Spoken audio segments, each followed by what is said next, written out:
Mohammad Reza Pahlavi, Shahin Shah Yamer, roi des rois, lumière des Ariens, régna 37 ans. Le faste de sa cour et la beauté de ses reines fascinèrent l'Occident. Héritier de l'Empire perse, la montée en puissance de l'Iran troubla le jeu des relations internationales et souvent inquiéta. Promu gendarme du Golfe Persique, la tâche du Shah fut rude et semée d'épreuves. Voisin de l'ogre soviétique, l'Iran, réserve d'or noir, suscita toutes les convoitises et de ceux-là même qui l'abandonnèrent. Pour le Shah d'Iran, l'histoire n'avait de sens que nourrie de progrès. Despote oriental ou monarque éclairé selon le regard, il sut y engager son pays à marche forcée. Mais aux yeux de son peuple, le Shah fut-il toujours bien compris dans le choix parfois imprudent, souvent trop voyant, de ses alliés américains. Au début du siècle, la Perse avait un roi. Mais le monarque décadent préférait la Côte d'Azur à son pays, dont les richesses étaient livrées aux puissances étrangères. Un rude cosaque, l'homme fort du moment, Reza Khan, chasse ses Kadjars installés en Perse depuis 1796. Il rêve d'une république, mais les Mollahs veulent un roi. Il est couronné en 26 sous le nom de Pahlavi Ier.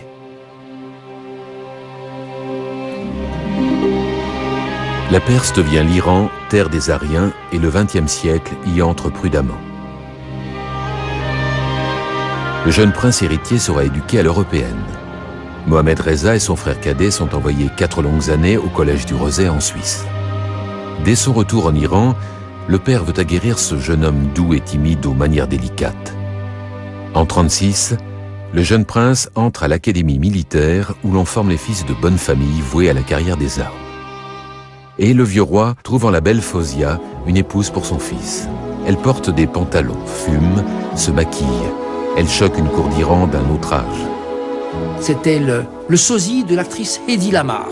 C'était l'arabe et elle arrive avec 50 ans d'avance sur ce que pourrait être la plus développée des femmes iraniennes. Ça va être un amour, c'est un mariage organisé par 2 cours qui a besoin de s'unir. L'Égypte était pauvre et avancée, l'Iran était riche et retardé. Et puis ça a aidé les Anglais. Les Anglais de savoir qu'il y a une tête de pont entre ce pays où il y a du pétrole et l'Égypte où, pour eux, il y a le canal de Suez. Mais les Britanniques en guerre se méfient du vieux roi germanophile. Ils le destituent et l'exilent en Afrique du Sud. Le même jour, le Parlement intronise le prince héritier.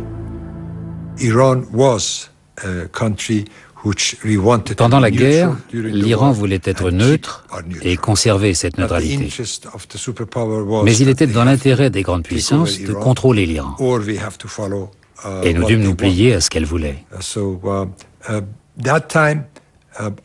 À cette époque, peu à peu, les Iraniens connurent mieux les Américains. Après l'occupation, nous passâmes des accords. Et alors, l'Iran rejoignit les Alliés pendant la Seconde Guerre mondiale. C'était la guerre.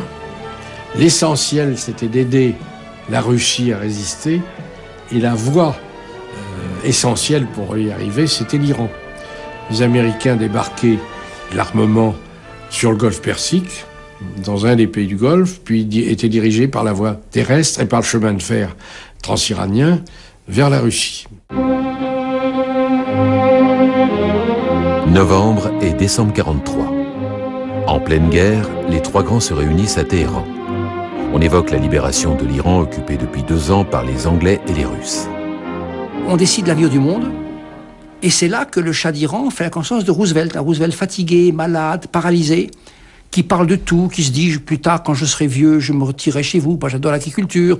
Le Shah qui dit, moi j'aimerais aller chez vous, parce qu'il dit l'Amérique, je connais pas que par des films et tout cela. Et est-ce que cette attirance commence? Et arrive à partir de ce moment-là, dans les années 43, 44, 45, des conseillers, des financiers, des hommes d'affaires. On ne marche pas encore sur les plates-bandes anglo-russes. Fin 44, les compagnies pétrolières américaines, dont la Standard Oil, font leurs premières offres au Shah. Le jeune roi prend la mesure de sa charge et il y fera face bientôt seul, car son épouse Fozia, dont il a une fille Shahnaz, ne peut se faire à la cour d'Iran trop fruste à son goût. Fozia repart en Égypte auprès de Farouk et des siens, dont la douceur lui manque. Le divorce sera prononcé en 49. Durant l'occupation, les Russes avaient pris le contrôle du nord et l'ouest. Une partie importante de notre pays, connue sous le nom d'Azerbaïdjan, y installant leur propre gouvernement. Ils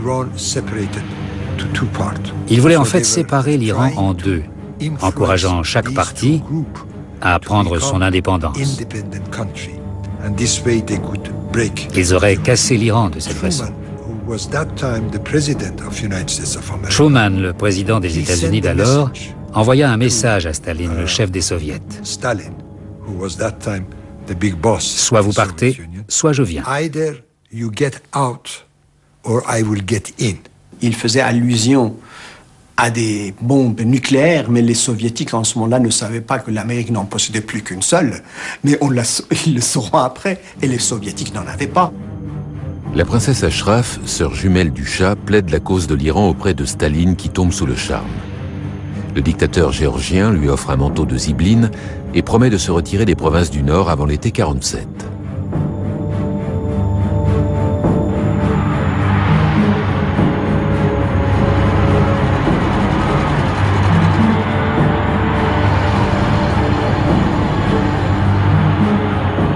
Les Américains vont apparaître de manière plus efficace en 47-48 avec le plan d'aide américain pour les pays de la région, un espèce de plan Marshall pour le Proche et Moyen-Orient, incluant la Grèce, la Turquie et l'Iran, n'est-ce pas?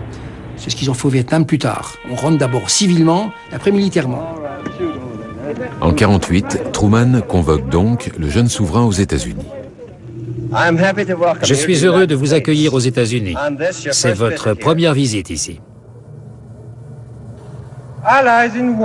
Alliés dans la guerre, nous aurons également le privilège, j'ai confiance, de travailler avec les États-Unis au maintien de la paix au Moyen-Orient et à la réalisation de la liberté.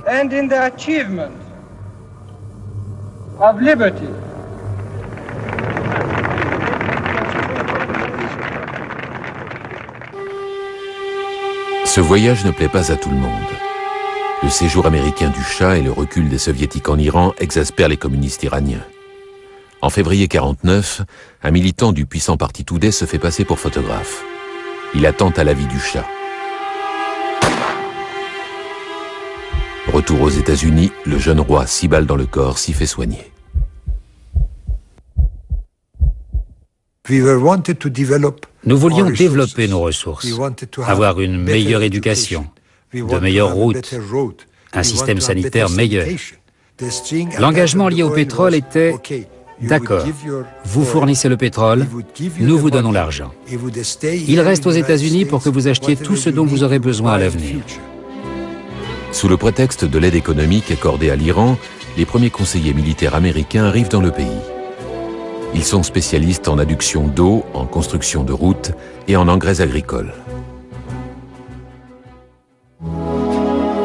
Mais au palais, le roi est seul et la Providence a pour nom Soraya. La princesse Shams, la sœur aînée du Shah, a découvert dans un pensionnat suisse près de Lausanne Soraya Esfandiari, de mère allemande et de père très honorable, de la tribu des Bakhtiari, n'est-ce pas? De santé fragile, les yeux verts, romantique, jouant du piano, on montait des photographies, comme ça se faisait à l'époque, n'est-ce pas? Et tout d'un coup, on l'a sorti de son pensionnat, à 18 ans. On a dit, demain tu seras reine, le Shah a besoin d'un enfant.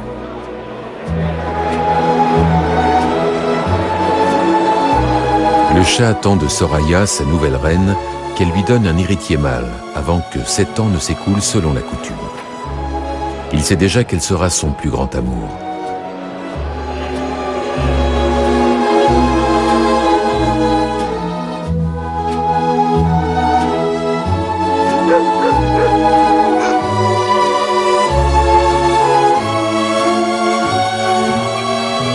Au palais, Soraya éprouve la difficulté de trouver sa place parmi les femmes de la cour. Aimée et protégée par la princesse Shams et la reine-mère Taj el-Moulouk, elle rêve d'égaler Ashraf, la sœur jumelle de son époux, de prendre une part active dans la vie du royaume, de donner son nom à des œuvres de bienfaisance. Et quand un mauvais pressentiment l'étreint, qu'elle devine l'épreuve à venir, elle se rapproche plus encore de son roi. La première épreuve, c'est Mossadegh. Le nouveau Premier ministre est nommé en 1951 et il veut s'attaquer aux intérêts britanniques en Iran.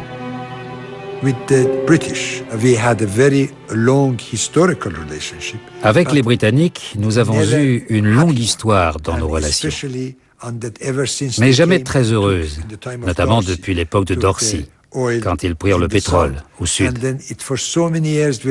C'est pour cela qu'on a lutté tant d'années pour nationaliser notre pétrole.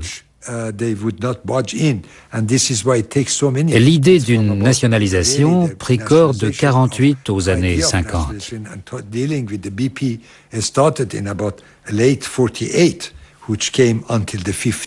Mossadegh était descendant des Qadjars. Il a servi le roi parce que c'était ça, mais il n'a jamais aimé ce qu'il appelait des parvenus, des illettrés, des incapables, des noceurs, des fêtards, et il est resté en lui, malgré beaucoup de raffinement, malgré le fait qu'il était également grandi en Suisse, qui est tout à fait bilingue, une allergie à tout ce qui était le pouvoir impérial des Pahlavis, n'est-ce pas? Mossadegh décide un coup de force, et pour la première fois dans un pays exploité, j'emploie ce mot entre guillemets, n'est-ce pas, le pays se révolte contre l'occupant économique, qui donnait moins d'un demi-dollar de revenus par baril. C'est 3 fois rien, c'est une aumône. Les Anglais n'entendent pas cette oreille et font le boycott et interdisent tout tanker, quel qu'il soit, transportant du pétrole iranien, de sortir du golfe Persique et du détroit d'Ormuz.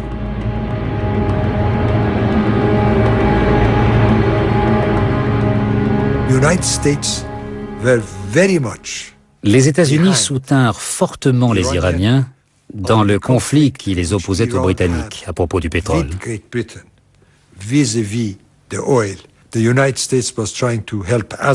Ils essayèrent de nous aider autant qu'ils pouvaient. Brady était alors l'ambassadeur américain. Et plus les négociations avançaient, plus Mossadegh s'obstinait, plus la situation empirait.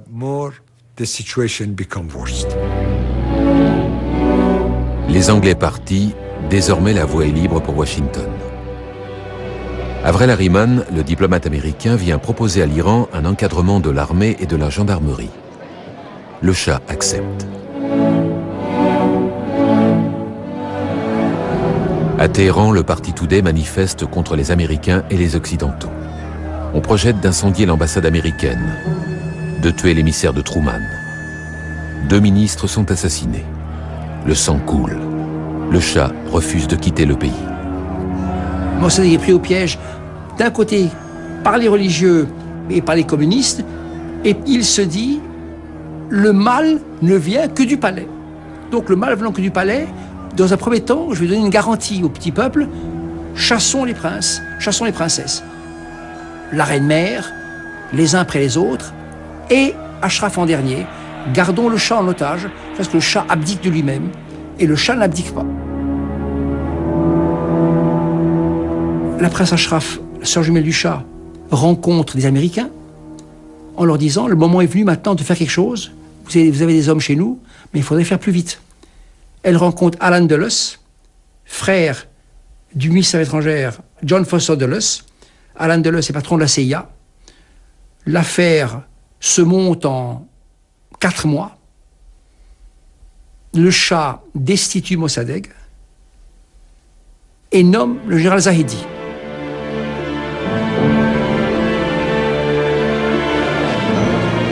Le Shah et la reine partent s'abriter à Rome.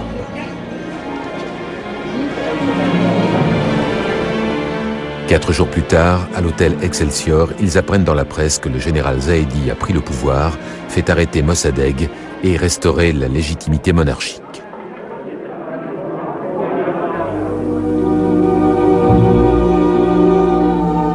Il suffit de prendre en Iran la radio, la télévision n'existait pas,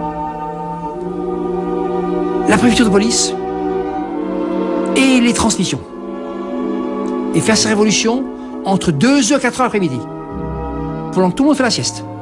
Alors c'est terminé, en 2 heures, t'es retombé comme ça. Il n'y a pas un coup de feu. C'est ce que Reza Shah avait fait en 1921. Mais la population, on l'a payé pour dire « Hurrah, le Shah est parti ».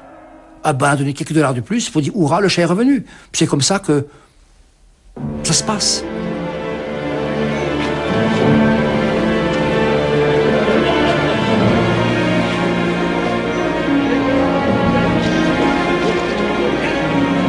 L'ordre est rétabli. Le Shah peut donc quitter Rome et rentrer à Téhéran. Il remercie le général Zaidi.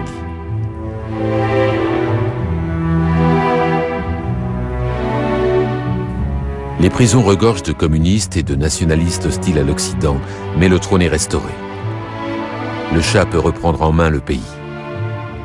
L'épreuve a forgé son caractère. Une ère nouvelle s'ouvre au Pahlavi et les États-Unis entrent officiellement en Iran.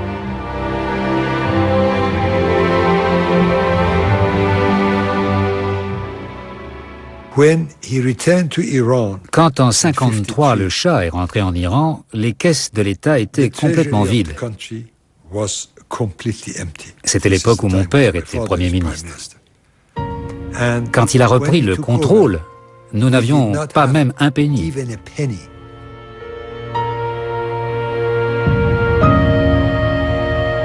Le juriste Mossadegh se défend pied à pied contre les accusations du pouvoir. Le tribunal le condamne à mort, mais il est gracié par le Shah. Assigné à résidence dans l'une de ses propriétés, exilé de l'intérieur, il mourra en 67.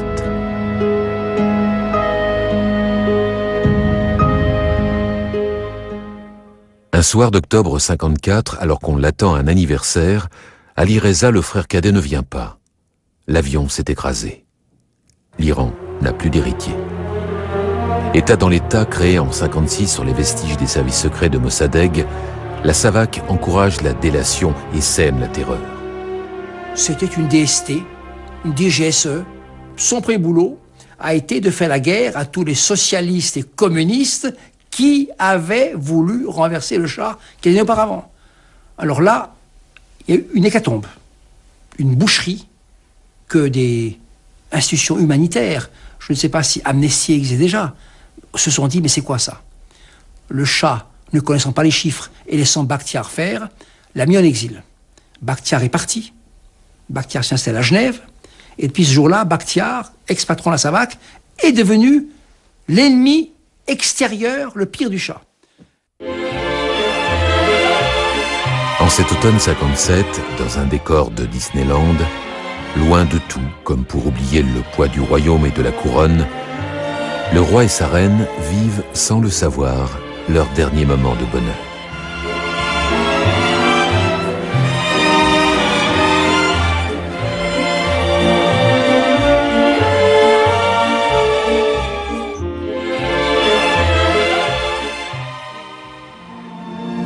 Au palais, on s'interroge.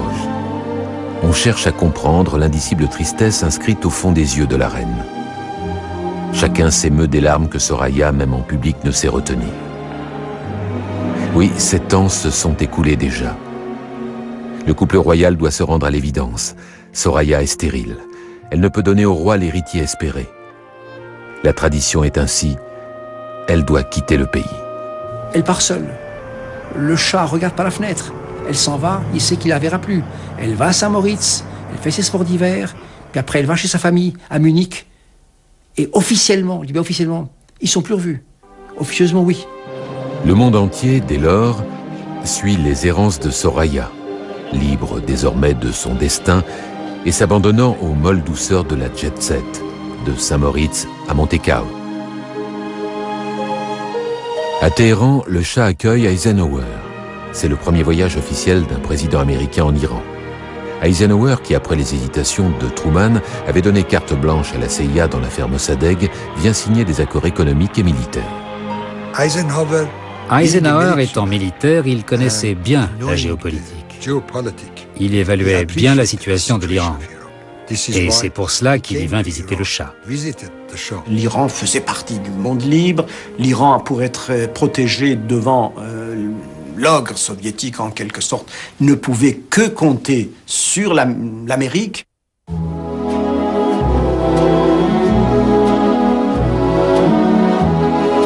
L'été 59, la fille du Shah découvre une jeune Iranienne étudiante à Paris. Elle présente la jeune fille aux manières simples et directes à son père qui en tombe amoureux. Dès lors, tout se précipite. Les fiançailles ont lieu 2 mois plus tard, le mariage avant la fin de l'année.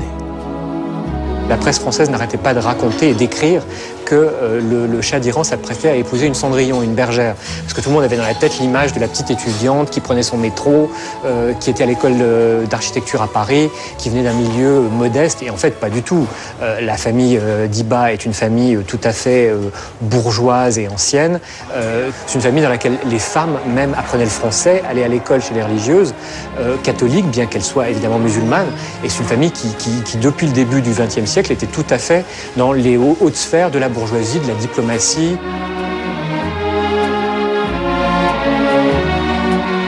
Mohamed Reza Pahlavi est roi depuis 18 ans. Tant qu'il n'a pas d'héritier mâle, il ne peut être couronné, ainsi le veut la loi. Farah est donc la dernière chance de sauver la monarchie.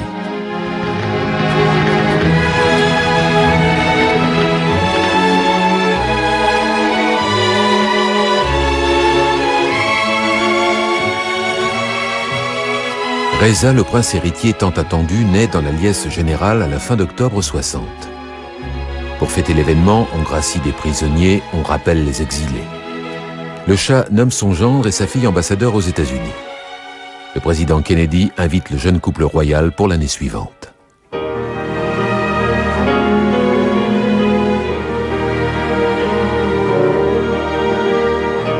Le président Kennedy, dans sa campagne électorale, avait très fortement critiqué le Shah d'Iran, la politique iranienne.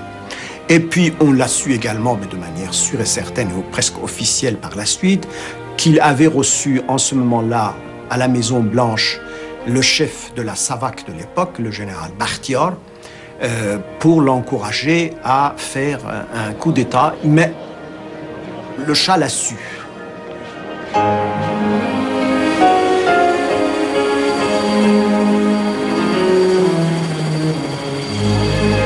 Après, les relations se sont améliorées entre les Kennedy et le couple impérial iranien. Et John Fitzgerald Kennedy a eu, peu avant son assassinat, des phrases extrêmement flatteuses à l'égard du Shah d'Iran. Kennedy propose au Shah une longue liste de réformes à entreprendre. Pour commencer, la SAVAK. Après Bakhtiar, le Shah nomme un autre général, Pakravan, étudiant en France, lettré, un homme de salon à qui on pouvait parler, qui prend comme première décision, il faut abolir la peine de mort en Iran, permettre à tous les exilés de revenir, vider les prisons et abolir la censure. Et c'est ce qu'il fait.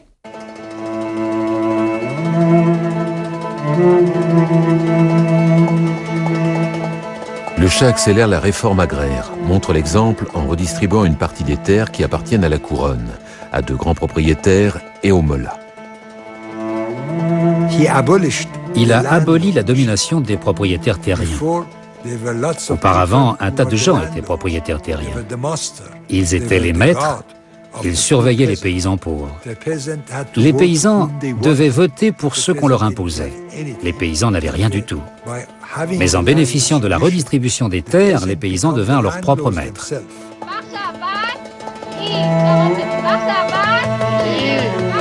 Il réforme l'éducation et tente une timide libération des femmes. Sur le budget de l'armée, étudiants et militaires constitués en armée du savoir alphabétisent les campagnes. Cela déplaît au clergé. Le Premier ministre Mansour est assassiné, Amir Abbas Oveida lui succède. Mon Dieu, je dois dire qu'en Iran, nous nous embarrassons pas d'isme et nous avons un plan que nous tâchons d'être fidèles à ce plan.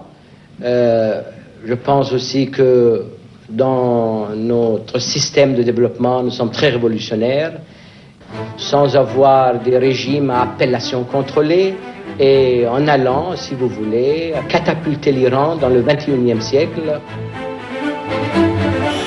À la pointe de ce combat, une femme, la reine Farah. Farah s'est fait un nom, s'est fait aduler, s'est fait aimer. Elle a fait énormément avancer le rôle de la femme en Iran. Elle a fait surtout ce fameux référendum de 63 qui autorisait les femmes d'être les égales des hommes, d'avoir des choses simples, un compte en banque, de travailler, de divorcer, de partir à l'étranger, de voter, d'être élu et même de devenir chef d'État en cas d'absence du pouvoir. Le métier de reine, peut-être il y a deux côtés. Avoir mon foyer et ma famille en même temps. Les responsabilités envers mon pays qui me tiennent vraiment à cœur et qui sont une grande partie, qui prennent une grande partie de mon temps.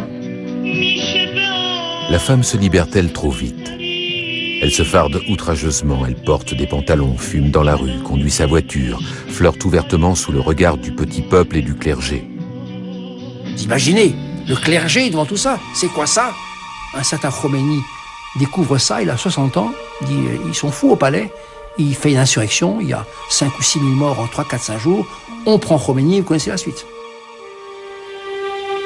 Un jour d'avril 65, alors que le Shah rentre au palais au volant de sa voiture, un soldat de la garde, manipulé par des intellectuels proches du clergé, tire sur le roi.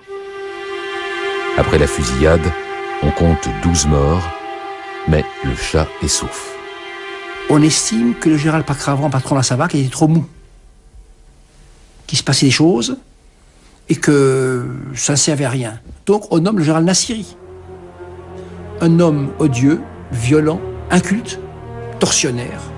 Pendant au moins une bonne dizaine d'années, 12 années, ce personnage-là, Jean Nassiri, fait de la Savak ce qu'on en sait après.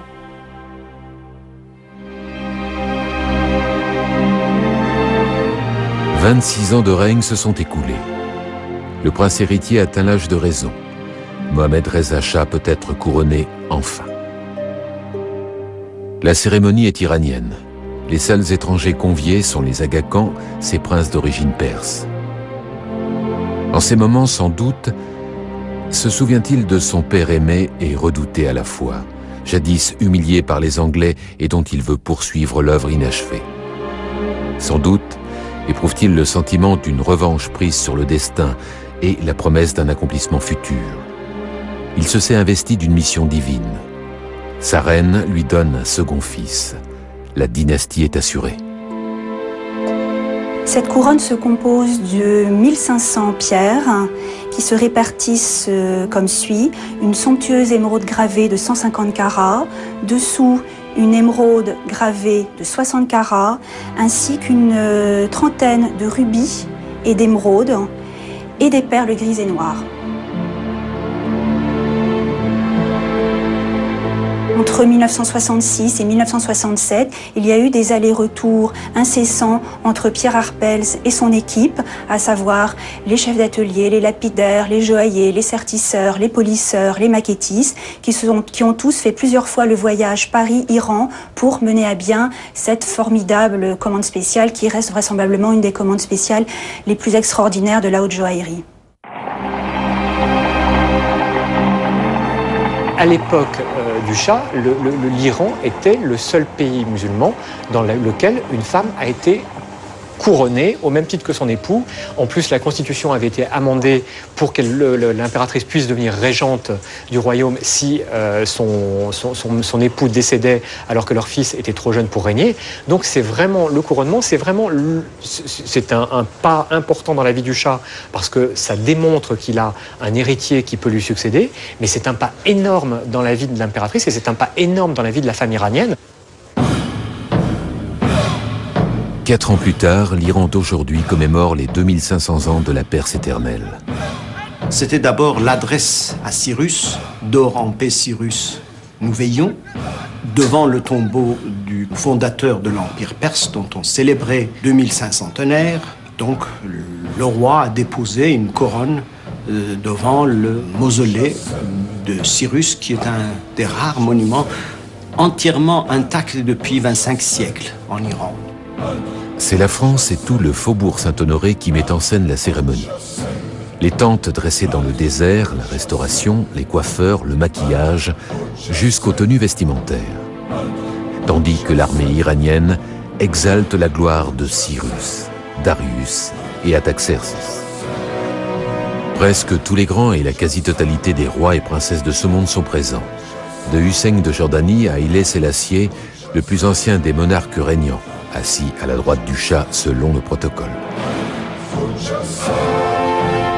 Le Shah regrette cependant l'absence de son ami Nixon, de Pompidou et de la reine d'Angleterre. Le protocole lui interdit de participer à une telle garden party. ça a été un moment de rencontre hors caméra très intéressant.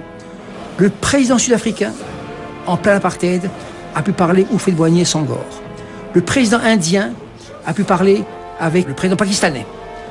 Monsieur Podgorny, président russe, a pu parler Tito. Et des rencontres comme ça qui ont fait que des guerres qui larvaient, surtout pour le Cachemire, n'ont pas eu lieu. Mais ça a été 2 milliards de dollars de dépenses pour un pays qui ne touchait que 1,5 dollar par baril de pétrole, donc il n'y a pas encore eu le boom, n'est-ce pas? On avait exclu toute la population iranienne de ça. Le 30 novembre 1971, la Grande-Bretagne se retire de ses colonies à l'est de Suez. Elle quitte le golfe Persique. La même nuit, les troupes du Shah occupent 3 îlots stratégiques d'où l'on peut contrôler tous les mouvements dans le golfe. Les pays arabes crient au scandale. Le président Nixon, pour la forme, fronce les sourcils, mais il se rend à Téhéran en 1972. Et en accord avec Kissinger, il répond favorablement à toutes les demandes du Shah en matière d'armement et d'équipement militaire. L'Iran acquiert un embryon de marine, la première équipée en hydroglisseur d'origine française. L'Iran s'endette auprès des États-Unis pour renouveler sa flotte aérienne. 750 chasseurs bombardiers en font la 3e flotte aérienne au monde. L'armée se dote de 6000 chars. 2 millions d'hommes sont mobilisables en 48 heures. 500 000 hommes sont postés à la frontière irakienne. Pour financer tout cela, une stratégie s'impose, faire monter le prix du pétrole.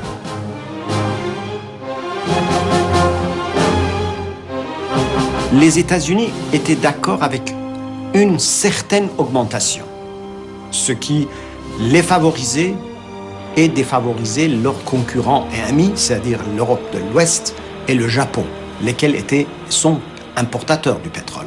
Mais le roi Faisal et le Shah, semble-t-il, plus sur l'instigation du Shah, ont insisté pour que l'augmentation soit plus conséquente que ce que les Américains auraient toléré. Le prix du pétrole, en décembre 1973, après la guerre du Kippour, est passé de 1 à 3, de 3 à 6 et de 6 à 12 dollars le baril en 3 mois. L'Amérique sera à court de pétrole dans très peu de temps. Ça veut dire de ses propres pétroles. Alors quand le Shah a commencé à devenir l'homme du pétrole, et qu'avec Sheikh Yamani, donc le pétrole est monté comme ça haut, il est devenu la cible des Américains. Parce que le Shah allait à l'encontre des grandes sœurs. Vous savez, les sœurs, ces compagnies américaines, Shell, Exxon et compagnie. Qu'est-ce que c'est ce dirigeant qu'on a porté à bout de bras, qu'on a langé, nourri, logé, blanchi, cuit, grand, et maintenant il veut nous bouffer notre pétrole.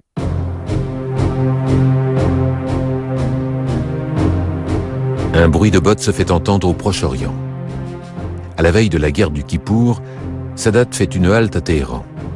Le Shah le reçoit dans le secret. De quoi conviennent-ils? L'Iran a autorisé l'Union soviétique à utiliser son espace aérien pour transporter des armes et munitions vers Damas et Le Caire.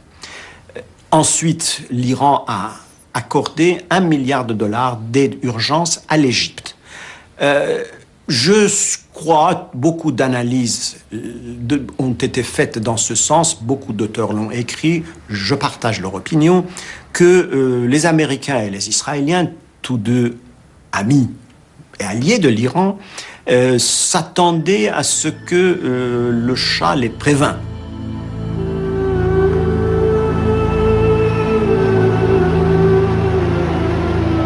Alors, ça devrait inciter tout le monde à être ravi de voir que l'Iran recevait tout d'un coup de 3 à 18 milliards de dollars par an de revenus.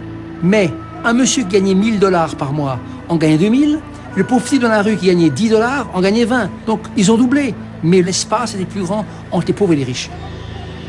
Il a existé en Iran depuis toujours que le Shah a existé, ce qu'on appelle la fondation Pahlavi, du nom de l'empereur. Gros compte en banque dans différents établissements bancaires internationaux, et passé par cette fondation Pahlavi une grande partie des ressources du pétrole. Erreur. Et ça permettait à payer des gens des sénateurs américains, des ambassadeurs de tel pays, des journalistes, des manias, pour faire du lobbying iranien. Par cette fondation par la vie, beaucoup d'argent noir est sorti, pas très propre.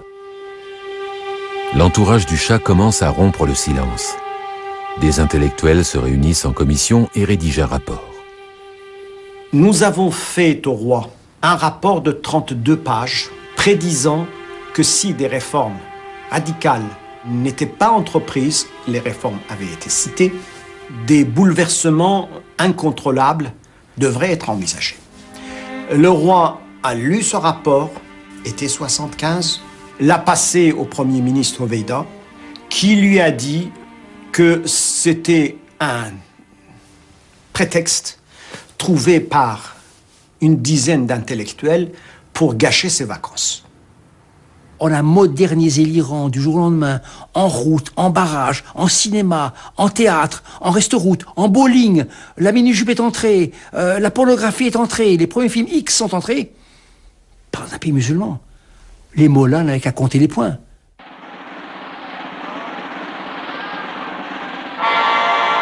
Sous les clameurs hostiles de manifestants tenus discrètement à l'écart, dans le bruit des hélicoptères de la police et sous les gaz lacrymogènes, le président Carter reçoit le Shah comme le fit Kennedy 15 ans auparavant. Il veut se faire une idée plus précise du Shah et le conseiller. Mr. President, Mrs. Carter. Monsieur le Président, Madame Carter, nous n'avons jamais eu la moindre ombre planant sur nos relations. Et je prie Dieu pour que cela continue à l'avenir. Chose étonnante, Carter a passé son premier réveillon de président des États-Unis à Téhéran. Il vient avec sa femme et le roi Hussein. Carter, le presbytérien, presque pasteur anglican, parlant d'une voix monotone, lisant un papier qui a étonné tout le monde. Pierre Salinger, à ma droite, ne comprenait pas un mot de ce que son président lui disait, il ne revenait pas. Iran, because of the great leadership of the Shah, sous l'impulsion et la direction du Shah, l'Iran est une île de stabilité dans l'une des zones les plus troublées du monde. Ceci est un grand hommage que je vous rends, Majesté, à vous, à la conduite de votre peuple, au respect et à l'amour qu'il vous porte. Il disait, Sire, quel privilège pour moi, président des États-Unis, de passer mon premier nouvel an ici, dans ce pays des droits de l'homme, et parmi ce grand défenseur que vous êtes. Vous pensez donc que le Shah, il a bu du petit lait là-dedans. Donc on se demandait qui était le plus désaxé des deux, n'est-ce pas? Les chiffres n'ont pas été exagérés, mais on peut considérer que de morts violentes, sur les 15 dernières années règne du Shah, en prenant sérieusement Amnesty, les droits de l'homme, les Moudjahidines, les gens proches de Khomeini et tout, en gros, on peut compter qu'un Iranien par jour était fusillé, ou disparaissait.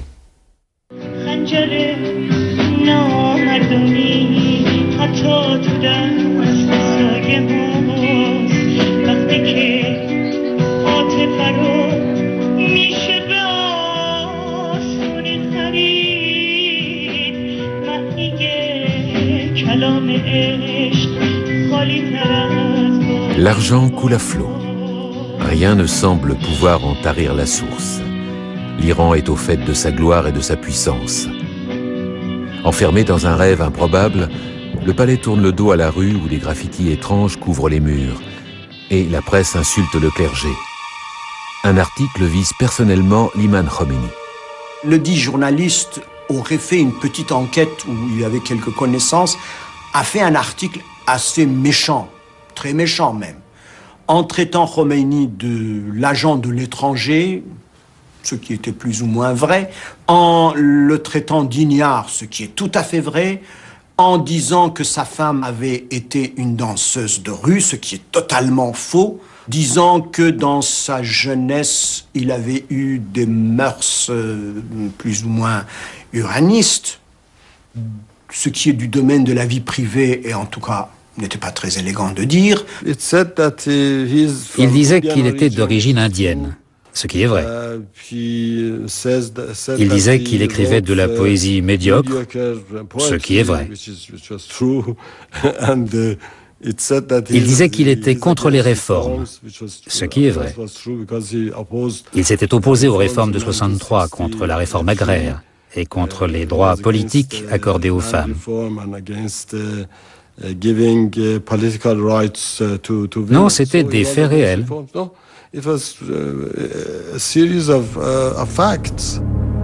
Le cycle violence, deuil, répression commence en janvier 1978. Rien ne l'arrêtera désormais. À Abadan, le 19 août 78, on bloque toutes les issues du cinéma Rex. On met le feu, des femmes et des enfants sont pris au piège, 477 morts. Il s'agissait pour les assassins de purifier l'islam de toutes ces manifestations venues de l'Occident. En fait, des gens étaient venus de Najaf pour faire ce forfait abominable. Abominable, c'était pour radicaliser la situation et cela a été fait.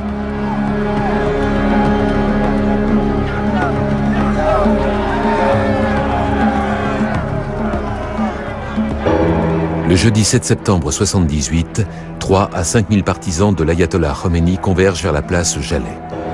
Le pouvoir répond en proclamant la loi martiale. Les manifestants annoncent un nouveau rassemblement pour le lendemain au même endroit. L'objectif est-il de créer un gouvernement révolutionnaire et républicain? Le Parlement est à 2 km de là. Le vendredi 8 septembre, l'armée donne l'ordre de se disperser. Dans chaque loi martiale, vous avez des règlements. Donc quand on vous dit de vous disperser, si vous ne vous dispersez pas, qu'est-ce qu'il faut faire? Des Palestiniens, des Libanais et des Syriens se mêlent aux émeutiers et prennent pour cible l'armée et des manifestants paisibles. La tactique est de fomenter une panique générale.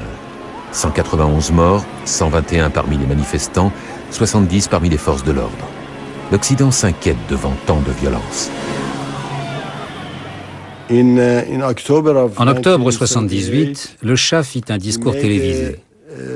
Ce fut vraiment le pire exercice de sa carrière, parce qu'il implora le peuple de le laisser réaliser sa révolution.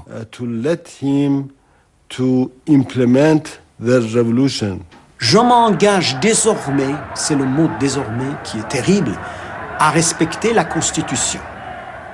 Donc on lui faisait dire qu'il n'avait pas respecté la Constitution, ce qui était une sorte de parjure.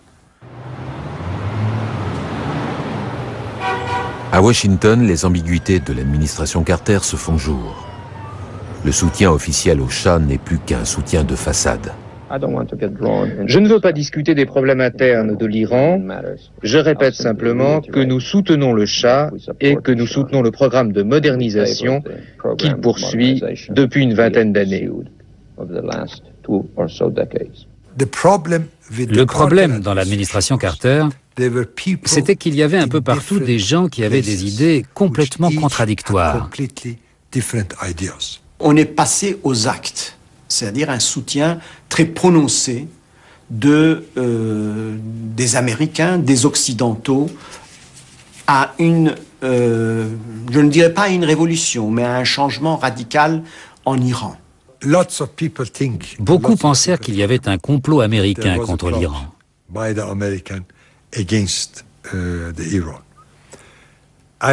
Je peux juste vous dire qu'à l'époque de l'administration Carter, dans les années 70, plus indépendants nous étions, moins heureux étaient certains pays, y compris les États-Unis. Le Shah joue sa dernière carte. Un ancien opposant nationaliste, Shapour Bakhtiar, accepte de former un nouveau gouvernement, mais il n'a de cesse de pousser le Shah hors du pays. Bakhtiar tient 40 jours.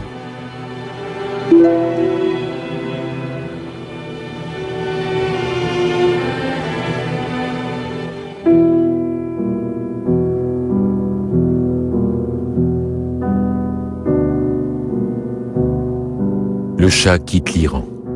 Son entourage n'a pu le retenir. Personne ne sait s'il reviendra. Il exhorte son ancien ministre Vaïda à l'accompagner. Ce dernier refuse. Hoveyda lui répond « Je n'ai rien à me reprocher ».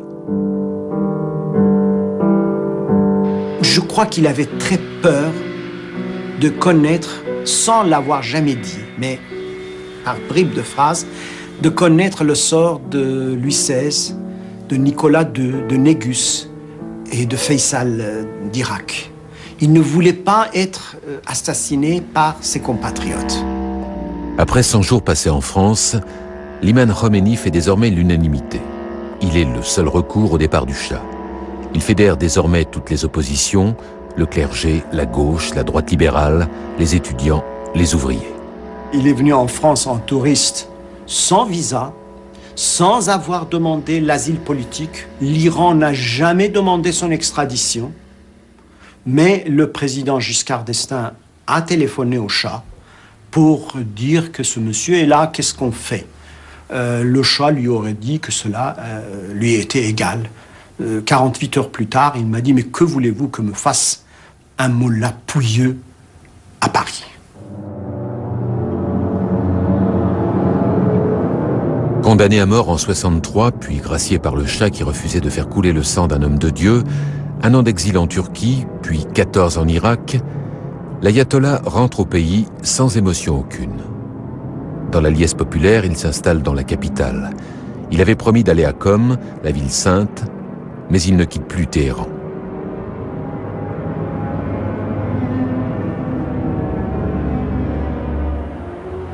Tous les grands du régime aux affaires depuis 25 ans sont jetés en prison dans l'attente d'un procès où ils n'auront pas d'avocat et où une sentence de mort sera souvent exécutée dans l'enceinte même du tribunal.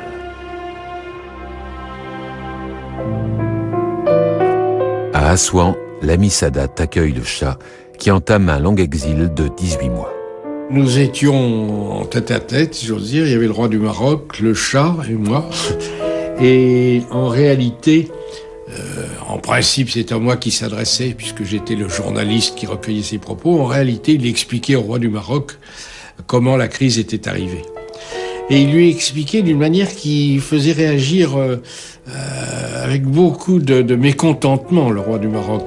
Et ses conseils, c'était « Mais surtout, ne te laisse pas faire, tu dois réagir, même si les Américains t'ont dit autrement, tu vois l'intérêt de ton pays. » Et ça a été vraiment une leçon de gouvernement qui a été donnée par le roi du Maroc, par Hassan II, au Shah d'Iran. Tout aurait pu être fait en Iran. Faire un bain de sang. Toute l'armée était là. Il manquait pas un bouton de quête, pas un fusil. Ils attendaient qu'une chose. Et il y avait la ligne directe à Téhéran. Et les généraux ont demandé « Sire, allons-y ». Le Shah n'a jamais répondu. Il n'a jamais dit « Allons-y ». Il n'en voulait pas. Il était dur certaines fois, mais pas au prix d'avoir un royaume pour 10 000 morts. À Paradise Island, paradis tropical de cartes postales, le Shah apprend l'exécution d'Hoveyda, de Pakravan, de Nassiri et de tous les généraux de la garde et de l'état-major. Il est accablé. Kissinger et David Rockefeller, ses amis américains, décident de s'occuper de lui car sa santé décline.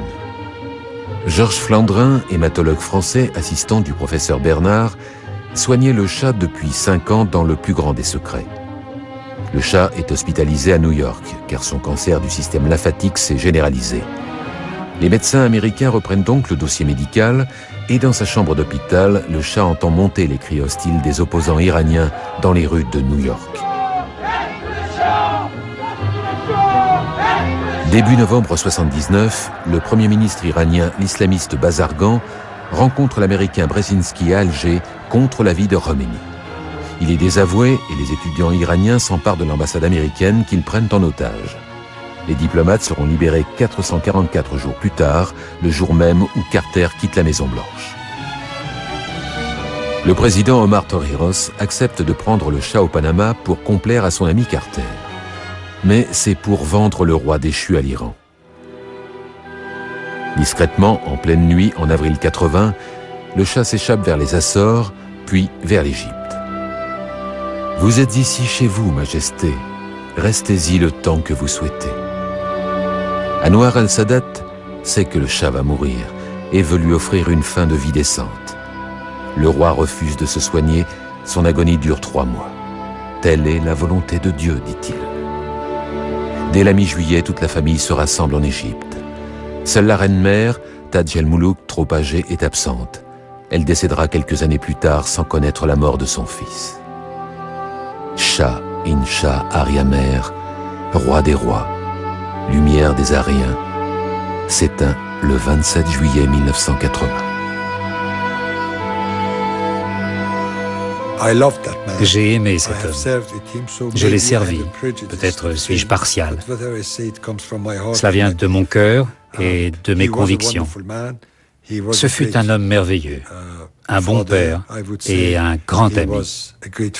Il l'a dit à plusieurs personnes, « Je sais que je vais mourir, mais je veux mourir dans la dignité. » Il a réussi tout de même à mourir dans la dignité, en terre d'amis, Égypte, et entouré de vrais amis comme le président Sadat.